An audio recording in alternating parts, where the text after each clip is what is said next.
Good morning. I'm Harley Schlanger from the LaRouche Organization with your daily video update for April 20th, 2022. While NATO continues to insist that they're supplying arms to Ukraine to defend the sovereignty and freedom of the Ukrainian people, there was a rare glimpse of reality which appeared in the mouthpiece of the City of London, the London Economist, which will be out in its April 22nd edition. It's an article entitled, "What is at Stake in Ukraine?" And what they say is that the support for Ukraine is a support for sovereign nations, that this is a fight among worldviews, and the West is supporting sovereignty. Now, this is a complete and total lie. Western nations have no interest in a sovereign Ukraine. Ukraine is completely controlled at this point by NATO arms, Western military support, and International Monetary Fund policies. If they were interested in freedom and support for Ukraine, they would tell Ukraine to negotiate with Russia and end the war. So the article itself starts on a completely false premise. However, there are some insights in the article which show the developing concern among the people who run The Economist and are the people who run the City of London. For example, they acknowledge that the argument, the so-called worldview, the West is losing the argument. And they do that by evaluating the vote at the recent UN vote on whether to sanction Russia or not. And they conclude the same thing that we've concluded. For example, 1/3 of the world's population lives in countries which condemn Russia and support sanctions. Most of them are Western countries. Well, that's true, but let me just simply say that that's the view of the governments controlled by the corporate cartels, not necessarily a reflection of the interests and views of the people, except to the extent those views are shaped by the media cartel. There's a second third, which is neutral, led by India. And the third, echo, according to The Economist, echo Russia's rationale for the invasion. And they conclude this section by saying much of the, quote, emerging world, unquote, backs Russia or is neutral because many of them see the West as, quote, decadent, self-serving, and hypocritical, unquote. Well, this is completely true. It's true that the people of the developing sector see the West in those terms, but it's also true that the West is hypocritical. The Economist then concludes this section by saying, quote, "This is a stunning rebuke," unquote. Now consider the hype around last summer's Summit of Democracy, the idea from the Atlantic Council that was picked up by Boris Johnson, Joe Biden, and the European Union, that the world is divided between democracies and autocracies, and the democracies must stand together to defend their principles. Well, that's a completely false conception. But The Economist goes on to argue that there's a decline of influence of the West in the United States. They write that the European Union, quote, seems helplessly self-absorbed. Absolutely true. Secondly, the West, quote, seem to have lost faith in the universal principles it espoused, unquote. Well, that is true. And they do give the example, of the treatment of Iraq and Saddam Hussein. And they could have gone much more into the whole question of regime change to show that the West, as opposed to supporting democracy, carries out coups in any country that doesn't submit to the global policy dictates of the corporate cartels.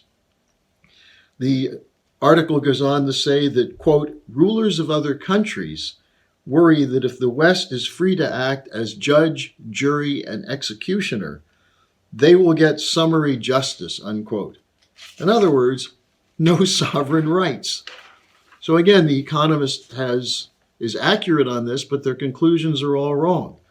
But then they go on to say that much of the world can be described as a reaction, their reactions as, quote, a poisonous cocktail of legitimate grievances and exaggeration, all laced with lingering resentment of colonialism, unquote. Again, that's absolutely true, but understandably so.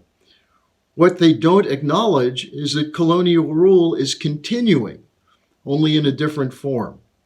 Ask yourself, who controls credit and currency policy in the world's countries? It's the IMF and the central banks enforced by economic hitmen. Secondly, who decides the terms of trade? Well, this is the supranational institutions such as the World Trade Organization. And nations are forced to submit to the dictates of the courts that are set up to adjudicate complaints that are controlled by the cartels. So the national interests are subordinated to the cartels. And third, who decides which development policies are acceptable? Well, that's the World Bank. That's the control of finance and credit tells countries whether or not they can build steel mills or high-speed rail or what they can invest in terms of power. An example of this is the pressure that's been put on Egypt recently to give up on the contract they signed with Russia for development of nuclear power plants. The Egyptians just reaffirmed yesterday they're going ahead with the nuclear power plants. So who makes the decisions here? The global corporate cartels, not sovereign nation states. The ones who are pushing the Great Reset, which would give more control to the private banks on credit policy, currency, and so on.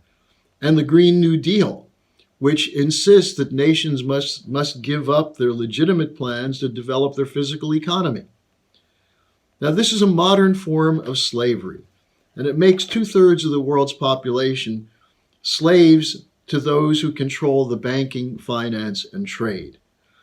That's why there's a rebellion. That's why there's a move for a realignment, which is what's reflected in the support for Russia or the unwillingness to support the former colonial powers in their drive to destroy Russia. Now think about this for a moment. Here's where we get to the interesting question that should be considered by people who live in the West. Which nation was created in a rejection of colonial repression? Which nation fought a war of independence against a powerful empire and showed through its founding documents how to build a modern nation state? It was the United States. The United States was the envy of the world's population for its rebellion against the empire in the 18th century. It was the emergence of the modern economy under the Hamiltonian credit system and the investment policy into infrastructure and physical economy, which made the United States the most powerful nation in the world as it entered into the 20th century.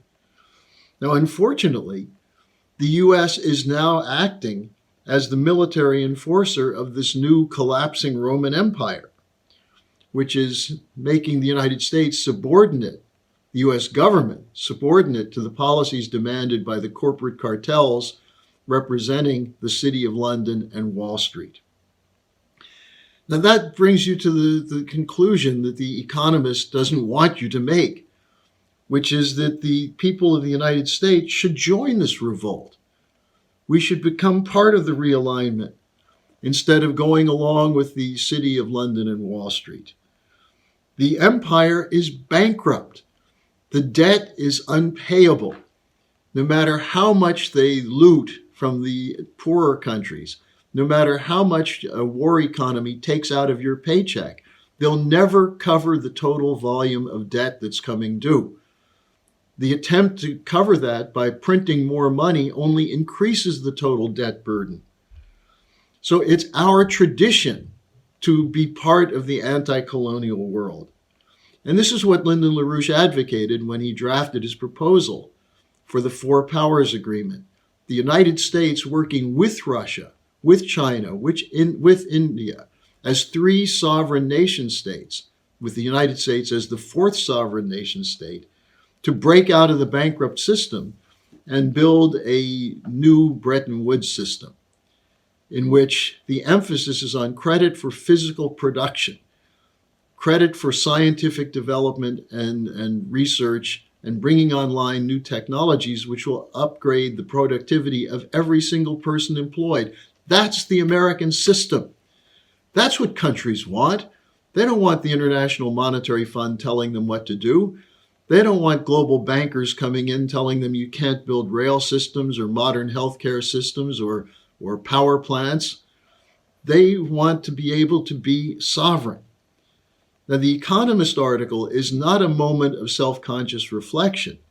It's a call to arms, to use the information war to destabilize the opponents of the Great Reset and the Green New Deal, and to double down on the economic warfare against Russia and the delivery of arms to Ukraine to fight to the last Ukrainian. Now, anyone reading this article who's lives under the bubble of corporate media control will conclude that the West is in trouble, but the solution is more of the same.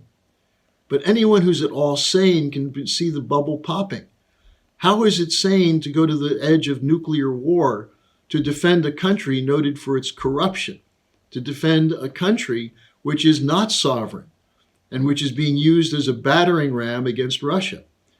Why is it that the West won't work with Russia and China to establish a new financial arrangement in which there are currencies which reflect something real, physical production, physical economy, as opposed to the funny money which continues to be pumped into the financial system by the Federal Reserve to back up the worthless financial instruments held on the books of the banks?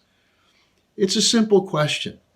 The American people and those of Western Europe must reclaim the anti-colonial tradition instead of being enforcers for an empire that's going down in flames. Thanks for joining me today. I'll be back again tomorrow.